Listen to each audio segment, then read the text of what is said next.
आज हम बात करेंगे सडन हियरिंग लॉस, मतलब एकदम से पेशेंट की सुनाई का लॉस हो जाना।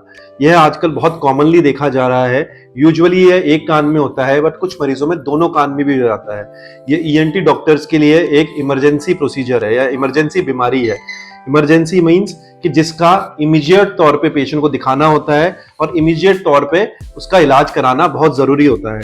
इसके बहुत सारे कॉमन कारण होते हैं, जैसे कई बार वैक्स का फूल जाना या फिर नाक कान की नली का बंद हो जाना। बट एक बहुत ही असामान्य इसका कारण भी पाया गया है कि एकदम से कान की नसों को सूख जाना, जैसे कई बार कुछ दवाई लेने के बाद ऐसा हो सकता है, कई बार वायरल इन्फेक्शन के बाद ऐसा हो सकता है, और कई कॉमन कॉज जैसे कान के तीसरे हिस्से में ट्यूमर होना भी इसके कारण हो सकते हैं। इसमें पेशेंट को सुनाई जाने के साथ साथ चक्कर आने की समस्या हो सकती है, आवाजें आने की समस्या हो सकती है। ऐसी किसी भी मरीज को दिक्कत आए, immediately as soon as possible अपने आसपास वाले ईएनटी स्पेशलिस्ट को दिखाएं।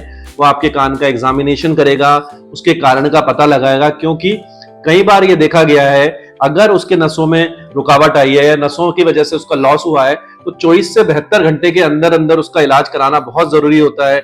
हम ऐसे मरीजों में कान में कई बार इंट्राटिम्पैनिक स्टेरॉइड के इंजेक्शन लगाए जाते हैं, और आजकल नया ट्रीटमेंट आया है हाइपरबैरिक ऑक्सीजन थेरेपी। ये भी शुरुआती कुछ दिनों में ही कारगर रहती है।